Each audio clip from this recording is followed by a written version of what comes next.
Okey, Assalamualaikum dan salam sejahtera. Hari ini kumpulan kami akan membentangkan berkaitan tajuk pelajar yang terlibat dengan kes buli di sekolah.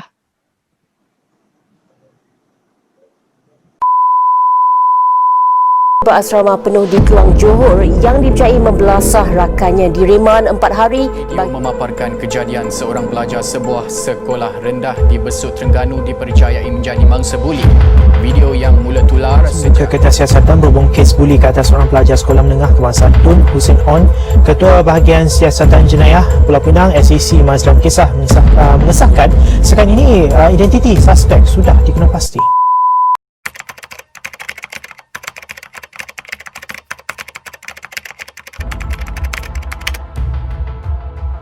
Tahukah anda, buli merupakan antara salah satu gejala sosial yang membimbangkan semua pihak. Dan ini tidak dinafikan bahawa gejala buli ini sentiasa mendapat tumpuan dan menarik perhatian di dada akhbar sosial media dan berita yang menceritakan tentang isu ini.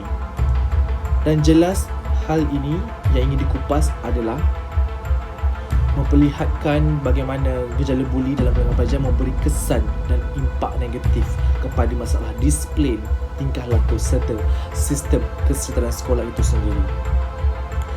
Dan perkara ini ditekankan adalah bagaimana pekerja sekolah memberi perkhidmatan mereka untuk membantu pihak sekolah serta masyarakat untuk menangani dan memulihkan semula tentang isu ini supaya membina individu yang sentiasa mematuhi norma sosial.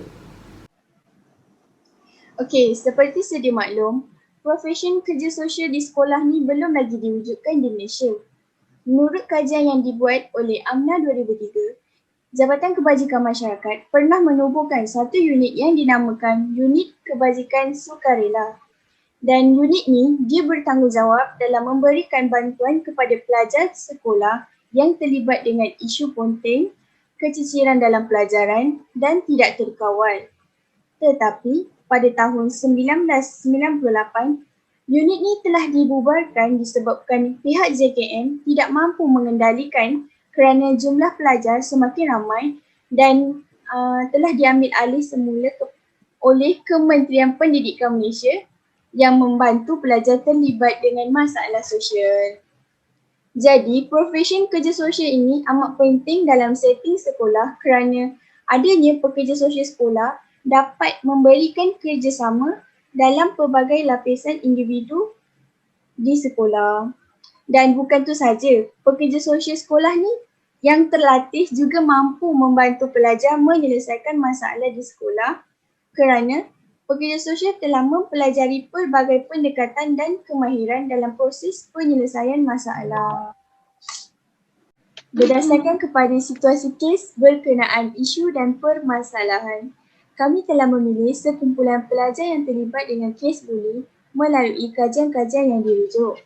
Jadi, menyelusuri permasalahan kumpulan sasar memperlihatkan antara faktor yang menyebabkan mereka terlibat dengan kes buli adalah disebabkan kelemahan daripada corak sistem kekeluargaan dan dapat kita lihat kelemahan sistem ni dia terdiri daripada dari segi masalah ekonomi, sikap ibu bapa yang tidak ambil peduli terhadap anak-anak mereka dan masalah kewangan dalam keluarga mereka. Dan bukan itu sahaja, kelemahan dalam sistem sosial di sekolah ni pun merupakan salah satu faktor yang menyebabkan mereka terlibat dengan kes buli ini.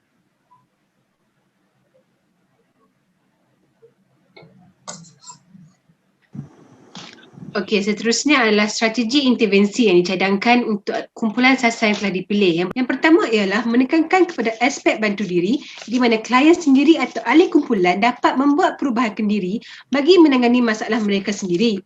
Pekerja sosial sekolah hanya menjadi alat sokong bantu bagi memperkasakan klien maupun ahli kumpulan dengan memperlihatkan sumber-sumber sokongan dan menekankan kepada teori ekologikal yang merangkumi kepada tahap mikro, meso dan sebagainya. Sebagai contoh, dengan melibatkan ibu bapa, pihak sekolah maupun agensi yang memberi kerjasama melalui program-program, aktiviti maupun tugasan untuk mengembalikan kefungsian sosial klien tersebut. Seterusnya adalah objektif yang menjadi penekanan utama melalui kaedah intervensi kerja kumpulan adalah yang pertama, dapat membantu sikap nilai dan etika klien dalam kerja kumpulan bagi meningkatkan keupayaan dan memperkasakan diri dalam aspek norma sosial yang terhindar dari perbuatan pro jenayah di sekolah. Di mana pekerja sosial sekolah ini seharusnya mengenakan pengetahuan dengan mengaplikasikan kemahiran serta teknik yang bersesuaian berdasarkan kepada sumber-sumber dan keperluan klien ataupun ahli kumpulan untuk menentukan corak perubahan dan sikap nilai dan etika klien tersebut. Berdasarkan 3 model utama iaitu model timbal balik, yang mana model ini menjurus kepada bagaimana mangsa penceritaan mangsa kepada pemangsa berdasarkan kepada pengalaman ataupun kesan emosi tingkah laku yang memberi kesedaran kepada pemangsa supaya pemangsa sedar akan tindakan yang telah dibuat kepada mangsa. Dan ini sekaligus dapat memberi perspektif yang berbeza bahawa pandangan daripada mangsa itu sendiri akan membuatkan pemangsa itu sedar akan kesilapan.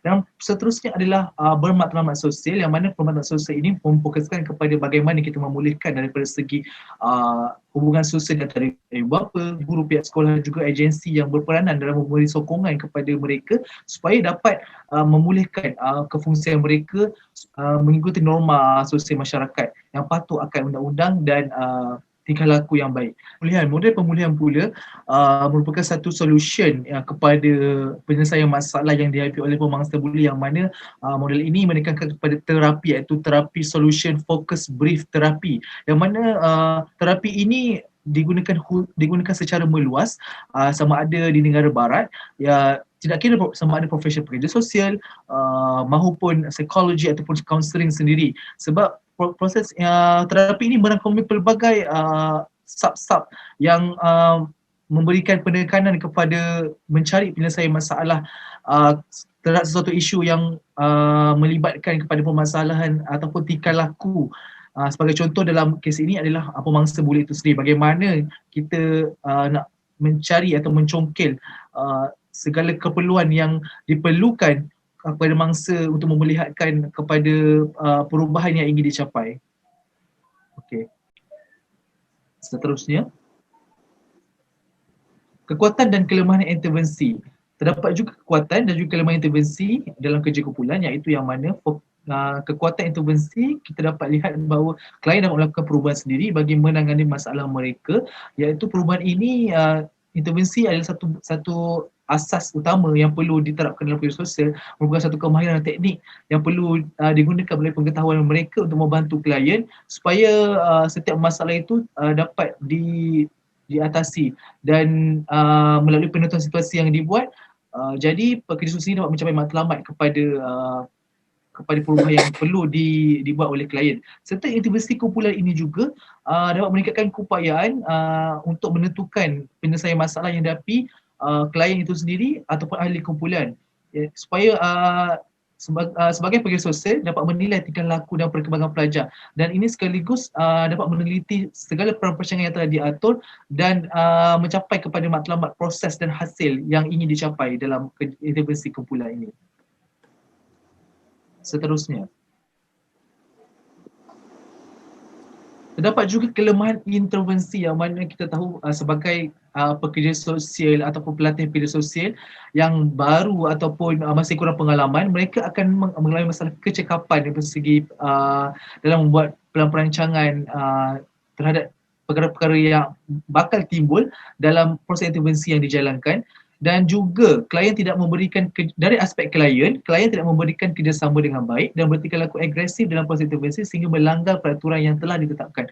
Ini jelas bahawa sikap klien dalam proses intervensi yang kita sendiri tidak menjangka ataupun kerjasama yang kurang diberikan oleh ahli kumpulan sendiri menyebabkan berlakunya the ideal klien terhadap proses intervensi yang menyebabkan kesukaran dan juga sesi intervensi itu menjadi panjang seperti yang telah ditetapkan, tidak dapat dicapai tepat pada waktunya. Seterusnya,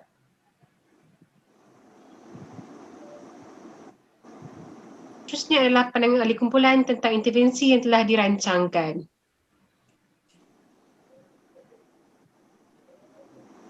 Okey, bagi pandangan saya, intervensi ini akan berjaya sekiranya kerja sosial sekolah ini melibatkan ibu bapa dan sistem sokongan pelajar tersebut bagi mengembalikan kefungsian sosial pelajar tersebut.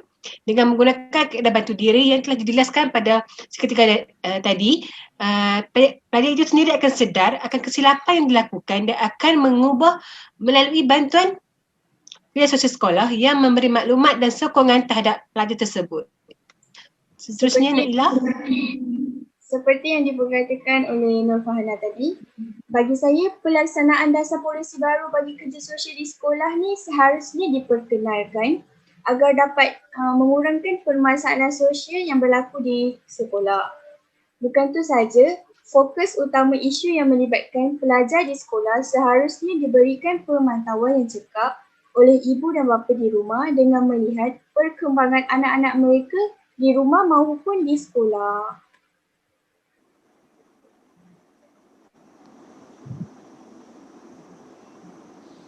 Manakala pada pandangan saya pula adalah perancangan dan strategi terhadap intervensi merupakan satu elemen ataupun asas yang perlu difokuskan untuk memastikan setiap pelan tindakan yang telah dirancang oleh pekerja sosial itu sendiri memenuhi piawai dan sumber keperluan golongan sasar. Yang mana memberi golongan sasar ini kita tujukan kepada pemangsa buli itu sendiri. Dan juga berupaya membantu institusi sekolah dan pihak luar mendapatkan keseimbangan dalam perkembangan dari segi pendidikan dan kesejahteraan para pelajar serta pihak-pihak yang terlibat.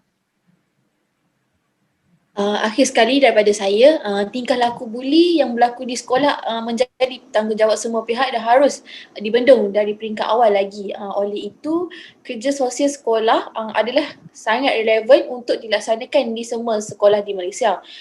Selain itu, pekerja sosial sekolah perlulah mempersiapkan diri mereka dengan kemahiran dan pengetahuan yang mencukupi untuk membantu para pelajar agar mereka boleh mencapai kefungsian sosial. Walaupun terdapat pihak berkepentingan lain, namun keperluan intervensi pekerja sosial adalah penting dan perlu diberi perhatian juga. Sekian, terima kasih. Itu sahaja daripada kumpulan kami.